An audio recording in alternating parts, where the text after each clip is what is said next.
propósito de Deus e nem agradando a Deus, porque Deus já deu a sua ordem à igreja: fazei discípulos de todas as nações.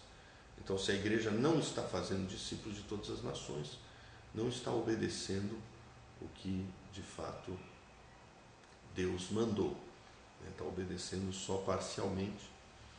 E eu creio que hoje o grande desafio é que a igreja deixe de ser egoísta, deixe de ser antropocêntrica, porque a igreja está voltada para o homem e para as suas necessidades. Então, um templo grande com ar-condicionado atende bem às necessidades do homem, então essa é a ênfase. É uma membresia de muitos milhares de membros, valoriza o passe do pastor, ele fica valorizado, então ele busca isso como o seu alvo número 1, a igreja grande, porque através da igreja grande ele fica poderoso na sua influência e o seu ego está satisfeito. Mas nós entendemos que o cristianismo bíblico ele está centralizado realmente no reino de Deus, em fazê-lo avançar. Isso implica necessariamente em levar o evangelho às nações. Parceria missionária com alguma outra igreja? Todos os nossos missionários são sustentados por outras igrejas em conjunto conosco. Nós não cremos... Mas há esse laço da sua igreja, Missionário Ribeirão Pires, com outra igreja? Há esse relacionamento no... Sim, temos várias igrejas que são igrejas parceiras em projetos conjuntos, igrejas que nós temos relacionamentos. Também temos igrejas parceiras que nós nos conhecemos depois, através do missionário. Que também são igrejas parceiras que nós não tínhamos relacionamento, que passamos a ter por causa do missionário. As atividades principais da igreja do Ribeirão Pires, aquelas que são bases de toda atividade que é feita na igreja. Está rodando aqui. Atividades principais, aquelas que são base para as demais atividades da igreja, aquelas que o senhor entende que essas são aquelas que estão dando substância a tudo aquilo que nós estamos fazendo de demais na igreja. Quais são essas atividades?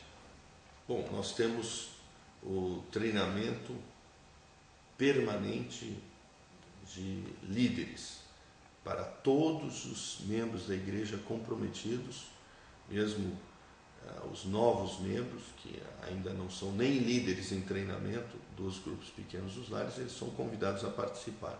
Esse é o principal centro de treinamento missionário da igreja, porque é ali que se passa a visão, o treinamento e se alimenta a motivação e a visão para que a pessoa prossiga sendo frutífera na obra de Deus. Então, toda quarta-feira, das 7h30 às 10h, nós temos esse momento em que tem um momento de oração de 45 minutos, um momento de mais 45 minutos de reuniões setoriais dos supervisores com seus líderes e membros comprometidos dos grupos pequenos nos lares, que a igreja tem 5 redes de grupos pequenos com coordenadores que são pastores ou são líderes principais que têm o dom de pastor, mas ainda não foram consagrados como pastores. E eles têm os seus líderes de células e supervisores menores, então eles fazem essa coordenação na prática durante esses 45 minutos, para tirarem as dúvidas e verem como que está acontecendo a situação de cada célula.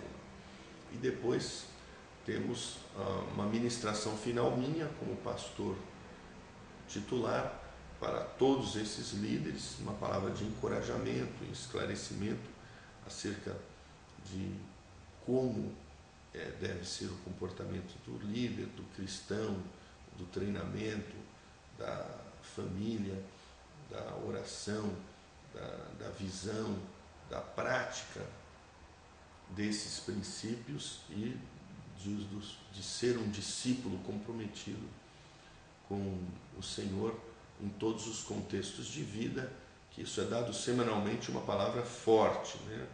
Realmente uma feijoada, né? Para todos esses irmãos, que é o principal treinamento e é o principal alimento para eles naquela semana. Ministrações vindas do Depois, Senhor ou de algum manual? Essa é toda quarta-feira. Para os novos que ainda não entenderam muito bem como funciona a visão celular e como funciona a nossa visão particular de GPL com discipulado 1 a 1, nós temos o CTL, curso de treinamento de líderes. A pessoa foi batizada, ela é introduzida nesse curso, que é na terça-feira à noite e dura um semestre. Mas ela fez esse curso, depois não precisa fazer mais, só para que ela seja formada. Paralelo a isso, ela já é convidada a fazer esse treinamento mais avançado na quarta-feira, e uma vez por semana ela está na célula, tendo a reunião na casa que ela participa, no grupo que nós chamamos de GPL, né, que é o grupo pequeno no lar. E ela participa de um dos 2 cultos dominicais, porque nós temos um culto às 3 da tarde e outro às 6:30 da tarde, porque um culto só não comportava todas as pessoas, então nós fizemos esses 2 horários. O domingo de manhã nós deixamos para a família, para que tenha um tempo significativo com a família, de lazer, de oração, de comunhão, e desde o início não tivemos escola bíblica de manhã, porque sempre entendemos que o domingo de manhã era mais estratégico estar com a família do que estar na igreja de manhã e à noite correndo o dia inteiro e não tendo um domingo de qualidade. E, paralelo a isso, nós temos a escola bíblica discipuladora, a nossa EBD, que acontece das 5:10 às 6:10, né? Que o culto é das 3 às 5, 5:10 às 6:10 tem a escola bíblica, 6:10 às 6:30 tem um intervalo. Para quem vai no segundo culto, recomendamos que ele venha na escola bíblica primeiro. Para quem vem no primeiro culto, recomendamos que ele fique para a escola bíblica depois do culto, né? Assim, uma escola atende o público dos 2 cultos. Um questionamento que eu já ouvi de gente que deixou a igreja em célula é que se prega muito sobre a visão e deixa-se um pouco de lado a pregação bíblica. O que o senhor tem a dizer a respeito desse pensamento? Olha, se isso acontece, há algum erro, porque, na verdade, se deve pregar, né, sobre a Bíblia, sempre, e é o que nós fazemos. Que a Bíblia é a única regra de fé e prática nossa, é que se uma visão ela é verdadeiramente bíblica, então você vai ter aplicações dela facilmente nas suas mensagens bíblicas, porque a Bíblia vai abordar esse tema.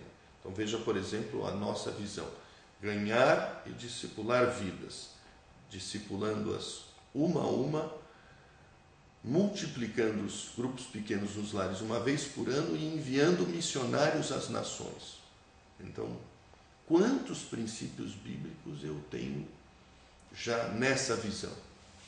Tem o princípio do ID, o princípio do evangelismo, o princípio de ser testemunha de Jesus, o princípio do discipulado, o princípio de amar as pessoas, o princípio de cuidar, o princípio de ter comunhão nos grupos pequenos, o princípio de exercer o sacerdócio universal, o princípio de exercer seus dons espirituais no contexto do grupo, o princípio da batalha espiritual, o princípio da solidariedade no corpo de Cristo, o princípio do envio de missionários, o princípio da contribuição, o princípio do apoio, o princípio da guerra espiritual que envolve você estar nessa batalha, né? Eu digo aos pastores que querem entrar em missões: olha, missões é uma bênção, mas é uma guerra, porque se você entrar em missões, você vai ser mais abençoado, mas você vai ser mais combatido.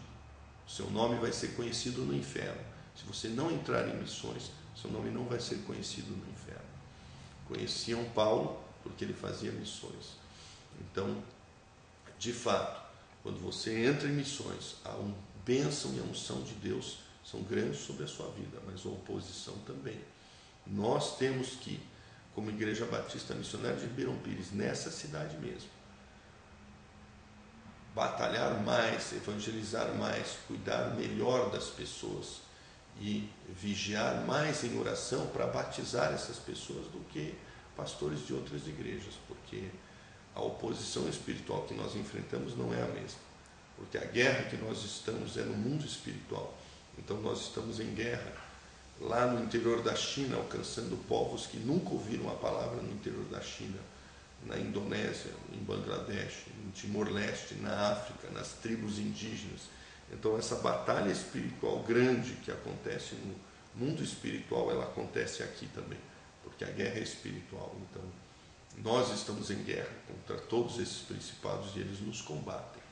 Mas, por outro lado, a capacitação e a unção de Deus também são maiores.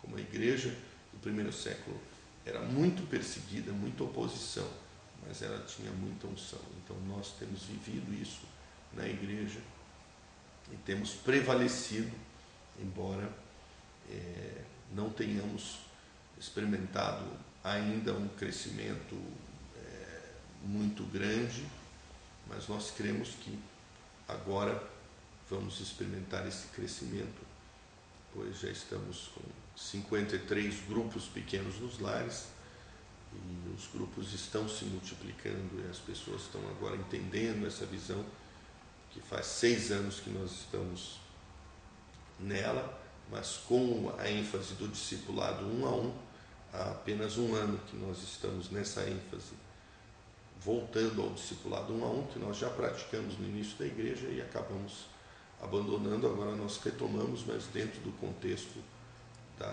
visão celular, que na verdade há uma sequência de prioridades nessa visão.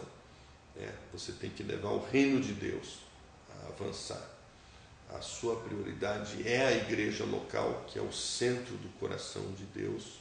Em relação à igreja, a sua preocupação principal é a igreja local, ainda que você colabore com o reino, colabore com a igreja universal de todos os cristãos como o corpo de Cristo, você deve estar focado na igreja local. Por isso que nós enfatizamos que as pessoas estejam frutíferas na igreja, não enfatizamos que as pessoas estejam indo para entidades para-eclesiásticas, dedicando suas vidas, porque entendemos que Deus ele tem algo mais importante do que isso, que é a igreja local. Dentro da igreja local, cremos que há um coração cerne, que é o grupo pequeno, aquela pequena igreja, aquele pequeno rebanho, que ele vai cuidar e que ele será cuidado. E um coração no centro de tudo isso, que é o discipulado humano. Então, cada cristão comprometido, e cada cristão cuidado, cada cristão de fato, um discípulo e um sacerdote do Senhor na sua geração. Então, nós cremos que isso está totalmente centralizado na Bíblia e no coração de Deus. Pastor, eu deixei passar aqui uma pergunta que era importante. Qual é o percentual aproximado das entradas que é destinado a missões? Porque eu lembro que isso foi apontado lá no site, que apontava a igreja como uma igreja modelo. Nós, antes da construção, tínhamos um percentual muito alto das receitas voltado para missões, que durante muitos anos foi mais de 50% das entradas para missões. Quando nós tivemos o alvo da construção, houve um aumento de contribuição para a construção, a arrecadação da igreja aumentou e o percentual de missões diminuiu, mas o valor aumentou. Então nós temos o alvo, estamos progredindo o alvo. No início, 10% dos dízimos eram destinados a missões, desde o início da igreja, logo que começou aqui na minha casa, começamos a recolher os dízimos, começamos a recolher ofertas missionárias, 10% dos dízimos sempre foram destinados a missões, de todas as entradas da igreja. Fora isso, a oferta missionária de fé.